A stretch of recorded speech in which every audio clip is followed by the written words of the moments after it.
Alright, hello, citizens of the Nigelverse. It is Nigel once again, and this is going to be another wrestling event review. AEW officially kicks off its pay-per-view calendar year, or not just with some championships on the line, but with the end of a historic career. It's time to review AEW Revolution from last night. As always, of course, I'm not a professional wrestling reviewer and analyst or anything like that. Just a man who enjoys a good time, and I had a really good time with this event. And some people are perhaps touting this as being the greatest AEW pay per view ever. Is that the case? Let's talk about it. Although I can't weigh on it fully because I have a lot of other AEW events to catch up on, and maybe I will at some point. But this definitely it was a top to bottom really solid show, I must say. But without further ado, let's get right into it. So if you've seen these reviews of mine before, you who kind of already know how this works. If you haven't, I'm going to be talking about what I liked and disliked about not just the matches but the events. And so we're going to go. Obviously, we're going to go in order here, but also we're going to take it match by match and talk about what we like and dislike about each match. And by we, I mean I. Of course, on the pre-show, there was two matches. Is I didn't watch those, but we do have the results here. So the first was the Bang Bang Scissor Gang battling and defeating Jeff Jarrett, Sandam Singh, Jay Lethal, Willie Mack, and Private Party. He uh, he uh, and and I'm surprised Jeff Jarrett's faction doesn't have an official name, or if it does, I don't know the name of it.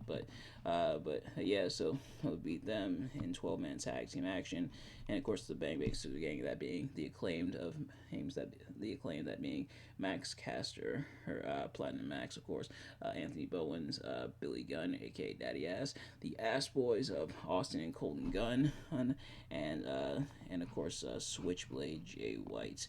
But then also in tag team action, right afterwards, Chris Statler and Willow Nightingale picked up the win over Julia Hart and Sky Blue, which a bit surprising, a bit interesting, but yeah, so there are the pre-shows. But now on the main show, Danny Garcia seeks to take the AEW TNT Championship from the father of the year, the leader of the patriarchy, Christian Cage. Was he able to do so? Well, no, but not a bad effort from Danny Garcia here. Here, of course. Christian Cage, as per usual, making fun of Danny Garcia's deceased father, and so Danny's looking for revenge but ultimately he comes up short. Interesting that Matt Menard, so I guess Cool Hand Ange, Angela Parker, that is nowhere to be found here. I know he kind of has a romance storyline going on. I think with Ruby Soho. Oh, oh, but otherwise, yeah. Nothing. No. Angela Parker. But Matt Menard was taken out the night before on Collision, but show up here anyway to fight off Kill Switch. But it's still, unfortunately, due to interference from Nick Wayne, as well as some from Mother Wayne, and Danny Garcia. Ultimately, he falls short, hurt against Christian Cage. So Christian Cage retains the CNG Championship, but still not a bad match. And I know, and something I noticed with the event, they left very little breathing room. Like as soon as one match over, they headed right to the next one. Granted, we do have 9 matches on the main card, that is, so they want to I guess they want to hurry and get these out, but still, especially with some of the later matches, which we will get to. But yeah, so next up, not just for the Continental Crown Championship, that being the AEW Continental Championship, of the Ring of Honor World Championship, and the New Japan Strong Open Championship, not just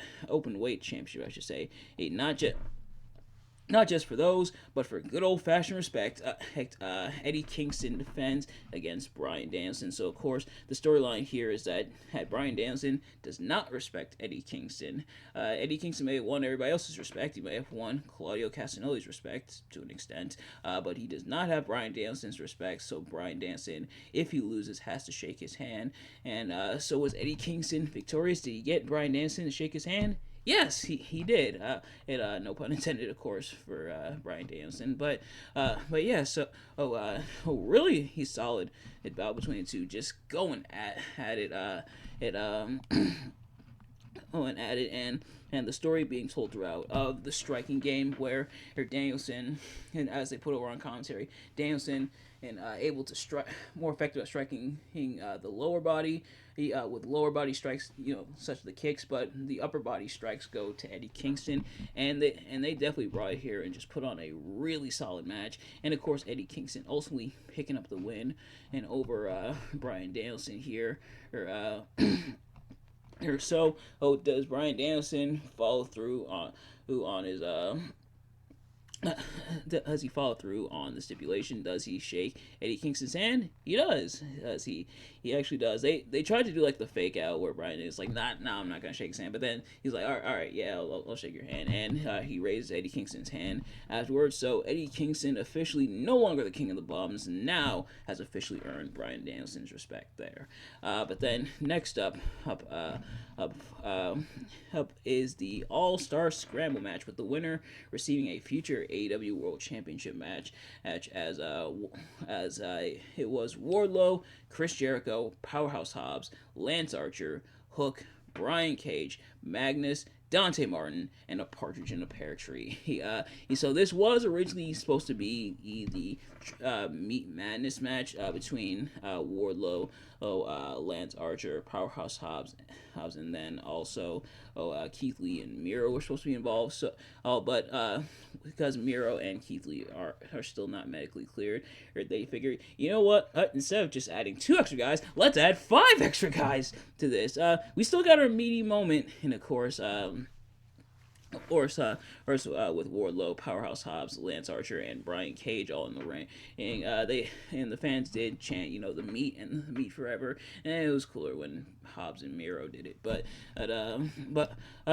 still, not bad from the others, and of course Wardlow picking up the win, and so Wardlow will be facing the AEW World Champion in a match later on down the line, and who will be the AEW World Champion? We will find out later in this review, but Wardlow picking up the win there.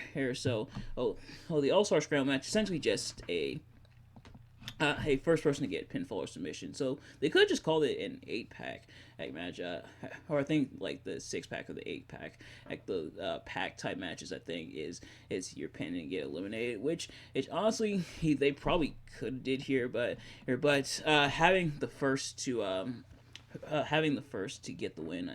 And I think probably also he'll add a little bit of chaos in that aspect to it. So I guess the point I just tried to make was moot. Pretty solid there. So Wardlow picking up the win there, and of course there's flanked by Adam Cole, Mike Bennett, and Matt Taven. All 8 guys, I think, in their part, they did pretty good. But speaking of Mike Bennett and Matt Taven, Wardlow wasn't the only member of the Undisputed Kingdom to compete. As next up, Roddy Strong seeks to take the AEW International Championship from freshly squeezed Orange Cassidy. Was he able to? Yes. The main story, and this is a really solid match as well. The main story is Orange Cassidy's back is all kinds of messed up. His body is all kinds of messed up of defending the international championship. Not quite as banged up as that first run, but some of those like bruises and injuries and stuff do carry over. Orange Cassidy, man, you need a vacation, and definitely. Please take a vacation and after this, and they do put on commentary, but Roderick Strong, of course, the Messiah, the backbreaker, going after Orange Cassidy's back, like pretty much throughout the entire match, and really beating down Orange Cassidy. in order to put him away, and then ultimately he nailing the end of Heartache, which it was kind of a cool sequence, like Orange Cassidy nailing Orange Punch, but then Roderick Strong going right into the end of Heartache, and that's how the match ended. But a wild Kyle O'Reilly appears. Kyle O'Reilly, who hasn't been seen in almost 2 years, shows up at first. It was funny because I saw a guy in a t-shirt and jeans. I thought, oh, that might be one of the crew agents, maybe starting to take part of the ring. But then he came in the ring. I'm like, no, that's Kyle O'Reilly. I almost didn't recognize him. His hair is, longer and everything. Which Kyle O'Reilly just recently celebrated a birthday, so happy birthday to him. But he shows up. You think he's gonna attack Roderick Strong, but he ultimately doesn't.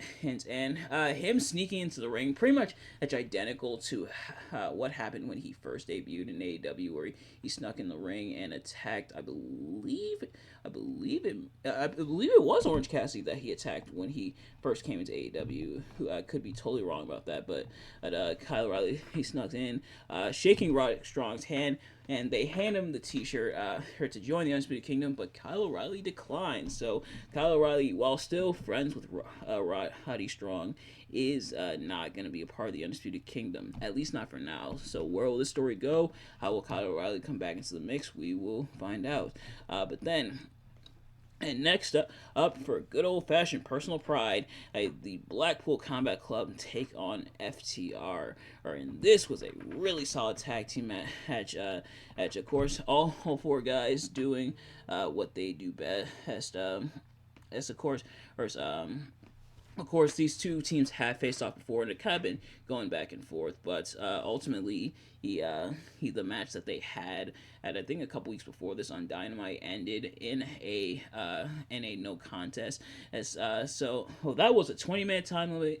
This one's a 30-minute time limit.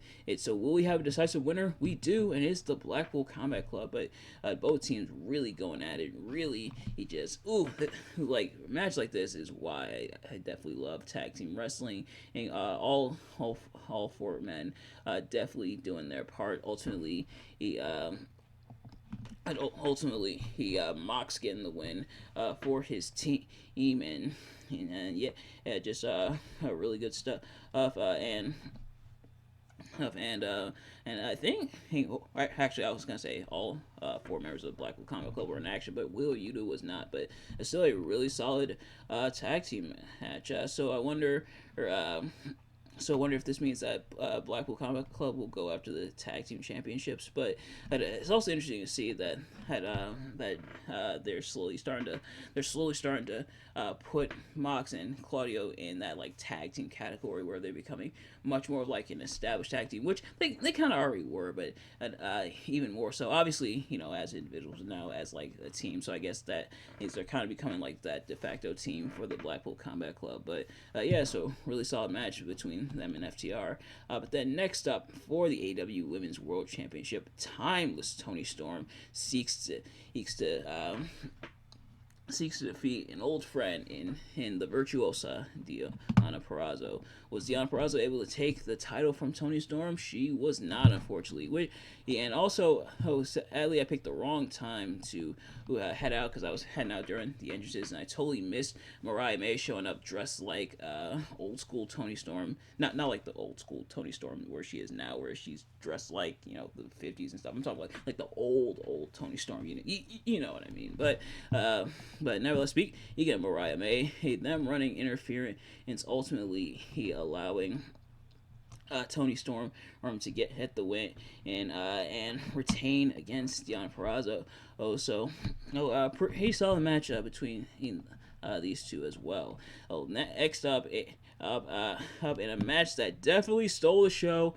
And you kind of figure it might. Don Callis family versus Don Callis family, as Will Ospreay officially makes his debut as an official AEW wrestler. I don't know if they necessarily call them superstars, but he essentially makes his debut for the AEW roster as a part of the AEW roster. That's what I meant to say. But he officially makes his debut as part of the AEW roster, or going up against the Alpha Konosuke Takeshita, and these two tore the house down. All kinds of good stuff. Stiff shots. Of course the aerial moves from Will Ospreay. Just all kinds of fantastic stuff. Ultimately, Will Ospreay finishing off Takeshita with the hidden blade. There's all kinds of just beautiful stuff. Hard shots, even the scary moment where Ospreay went back first on the turnbuckle, and you can see like the welts starting to form on his back. But Will Ospreay has very little time to celebrate because on Wednesday he faces his another Don Callis family member. This one a bit closer to home in Kyle Fletcher. So I guess this means they may be teasing already Ospreay no longer being associated with the Don Callis family. So Don Callis, I gotta level with you, man. Between what happened with Jericho, then what happened with Sammy Guevara, and now what happened with Will Ospreay, Don, stop pushing people away. Hey, you gotta work on that, buddy. You gotta work on that. Hey, you want the family to grow, don't you? You gotta stop intentionally / unintentionally pushing people away. But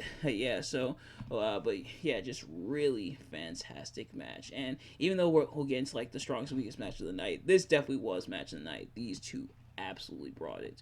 But so did these three, because next up in your semi-main event for the AEW World Championship is a three-way as Samoa Joe defends against Hangman Adam Page and Swerve Strickland. And so sadly, Samoa Joe kind of an afterthought in the grand scheme of things. This definitely is like this pretty much is Hangman Page versus Swerve Strickland Part 4, featuring Samoa Joe, because the story is mostly about Hangman Page and Swerve Strickland. Of course, they've been feuding, stemming back to their Texas Death Match at Full Gear, featuring before that, featuring Swerve Strickland breaking into Hangman Adam Page's house. Thankfully, he didn't throw Hangman Page through the window like Randy Orton got thrown through the window, but these two feuding here, and Hangman Page saying he will stop at nothing to make sure that Swerve Strickland does not walk out AEW World Champion. And if you were unsure about the double turn before, the double turn definitely is here. So I guess now it's official. Hangman's officially, kind of officially a heel, and Swerve's officially a face. They kind of were teasing it for a little bit, but I do love how this. I do love how the dynamic happened to cause the double turn, with Hangman becoming more unhinged and Swerve becoming even more beloved by the audience, and to the point where her Hangman has to use the AEW World Championship to deck both Swerve and actually just Swerve. He didn't even hit Samoa Joe. Meanwhile, when Prince Nana handed Swerve his crown, Swerve tossed it back to him, saying, "Nope, I don't want to win that way." So I guess the double turn is complete. I guess the roles officially reversed. Hangman's officially a heel and everything. Ultimately, Hangman and tapping out to the Coquina Clutch, and they speculate on commentary. Did Hangman actually tap out because he couldn't take any more of the hold, or did he tap out to deny Swerve the title? Honestly, it's probably both. But yeah, so Samoa Joe ultimately retaining, even though Samoa Joe did kind of feel like an afterthought in the grand scheme of this feud. He still did really well. All three still did really well, and Swerve, like, very upset after having lost it, looking absolutely crushed after having lost here. But Samoa Joe walking out AEW World Champion, and I imagine perhaps Samoa Joe and Wardlow will be facing at AEW Dynasty. There was an announcement on the show that AEW Dynasty, the new pay-per-view event coming next month. So, to my wallet, I am sorry in advance. But and apparently AEW said they want to. Apparently, I saw somewhere AEW wants to have 9 or 10 events this year, which. Uh, for those who are watching through Bleacher Report like me, get your checkbooks ready. But yeah, so Samoa Joe picking up the win there, and it looks, and he will. He has Wardlow in his sights, but yeah, a really solid triple threat match. That's just really good stuff, showing some of the best from all three guys, and the double turn is officially complete. But now in your main event, in Sting's final match, one last ride, he teams up with Darby Allin to take Allen in a tornado tag team match for the AEW World Tag Team Championships as he faces the Young Bucks, that being Matt and Nick Jackson, or I should say Matthew and Nicholas Jackson. So of course the Young Bucks going full heel, embracing the role as EVPs, incorporating it into the storyline, and what a road to get here. Of course, there's some dynamites ago, I believe about a month or so ago, Sting and Darby Allin picked up the winning the AEW World Tag Team Championships from Ricky Starks and Big Bill. Though the Young Bucks attacked afterwards, and like I said, the Young Bucks full heel, even showing up in like full on not full on suits, but like very much like suit styled wrestling gear, which it usually can be hit or miss, but it looked kind of goofy, but it definitely did get the point across for the Young Bucks. And of course Sting, and the opening package they played before Sting came out was really awesome. Him in the theater going through a lot of moments from his career. His sons, Garrett and Steven Borden Jr. showing up as one was the Surfer Sting, and the other was the NWO Wolfpack Sting. Probably wouldn't be the first choice I would go for Crow Sting, but sure. But him showing up, and they definitely, yeah, like they definitely picked the right people for that, because man, Sting's genes are they're very strong throughout his offspring. But of course, also flanked not just by Ric Flair, but Ricky Steamboat, who's the special guest timekeeper. But had also the Young Bucks and Sting and Darby putting on a hell of a match, and of course it makes perfect sense for this to main event, and that being Sting's final match, him coming out with Seek and Destroy by Metallica. Just it's fantastic stuff, and they put on a solid match, and including the moment I'm sure all you're waiting for me to talk about, that dive. Darby, he going for the senton on Nick Jackson on the outside, but Matt, I might interchange between Matthew and Nicholas and Matt and Nick, but Matt pulling Nick out of the way, and Darby going back first through the glass. On one hand, holy crap. On the other hand, and Darby said he would do something crazy, and he did. And a lot of people were like, oh my goodness, how could Darby do such a thing? That was crazy. That was insane. That was reckless. And my thing is, yeah, but if you've forgotten who we're talking about here, it's Darby Allin. Like if the glass wasn't there, like the glass does up it, in terms of like the holy crap factor. But otherwise, that'd be pretty tame compared to some of the other stuff Darby's done. But Darby's back is just gushing blood, like just all kinds of gushing blood out of his back from that spot. And ironically, because ironic as well, because Sting and Darby were the ones who introduced the glass, but the Young Bucks, the Young Bucks doing their part as well, including kicking Ric Flair and Ricky Steamboat. But ultimately, Sting, it's funny because Sting pretty much no-sold not just the double kick, but then also the EVP trigger, or no longer the BTE trigger, now the EVP trigger, especially because BTE has officially been adopted by the Dark Order. But yeah, so time to put away Sting there, but Sting, of course, stinging up, and ultimately he making I believe it was Matt Jackson tapping out, making him tap out to the Scorpion Deathlock. So Sting not only leaves undefeated, not only retires undefeated, but also retires.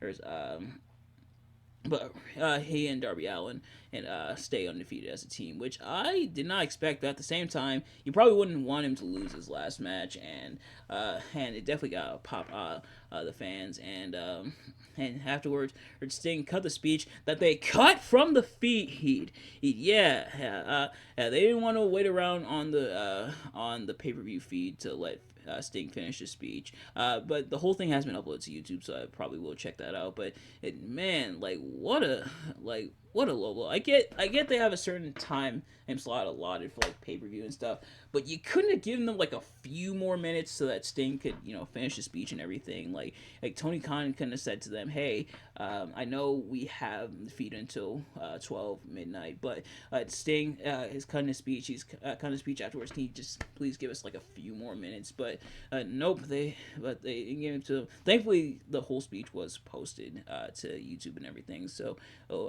you're able to check it out. But man, that does kind of suck. But otherwise, a really solid match and a really solid way to end off with Sting. And it was awesome to see not just a lot of people having tributes to Sting in their gear, such as like Daniel Garcia or Magnus, but also all the tributes and everything from everyone else, whether in AEW or in WWE or everyone else, like all the tributes to Sting. Me personally, he granted, by the time I got into wrestling, WCW was long gone. In fact, of course, I was born in 2000, the year that WCW kind of went to hell, but. But of course they closed its doors in 2001, and sadly I wasn't watching TNA at the time. So I can't say I grew up with Sting. Of course he did have this brief stint in WWE around like 2014, 2015, but otherwise I can't say I grew up with Sting. But seeing all the tributes and everything to him, and going back to see some of his work, hell of a career, Sting, and thank you, Sting. All the props in the world to you. And I imagine Sting probably. They said he's still gonna be a part of the team and everything. They also said that there's gonna be a tournament to declare the new AEW World Tag Team Championships. The titles were vacated. But I imagine Sting probably will still show up from time to time, kind of like what they do with like the Undertaker, where even though they're retired, they do still show up from time to time. But at the same time, I'm awesome career, hell of a career, and one time for the one time, even though I can't do it like Tony Schiavone, it's Sting. Yeah, that is going to do it for AEW Revolution. So the strongest match of the night, and something new I'm going to try with these is I'm going to try, and I didn't really do it with the Rumble and Elimination Chamber reviews. Go check those out, only because as those cards were so not short, but didn't have a whole lot of match, so I just did descending to ascending, and I did it in descending order. But something I'm gonna try to do for match with cards with a lot of matches like this is aka like normal pay per view and stuff, is I'm gonna try to just boil it down to one strongest and one weakest as other night. Kind of try to tighten things up. We run a tight ship around here. But for strongest match of the night, definitely gotta go with based off pure action, for emotional payoff and stuff. Definitely the final match, the main event. But in terms of action and stuff, definitely gotta go with Will Ospreay versus Konosuke Takeshita. Those two brought it, and I just broke my own rule. But definitely, I gotta go with Ospreay and Takeshita. Sting, of course, all the respect, but they definitely brought it. As for the absolute weakest, probably the opener, or even though it's not a bad match, kind of just more get your appetite and more of an appetizer for the show to come. But but nevertheless, that is going to do it for this event, and thank you, Sting, of course. But thank you all so much for watching. I hope you enjoyed. If you did, please do me a favor, like, comment, subscribe, share it with your friends, turn on post notifications so every time I upload a video, so you can see as soon as it drops. Let me know in the comments your thoughts on AEW Revolution, my review. Do you like Revolution? Did you like my review of Revolution? Let me know. Thank you all so much for watching, and I will see you guys later. Peace.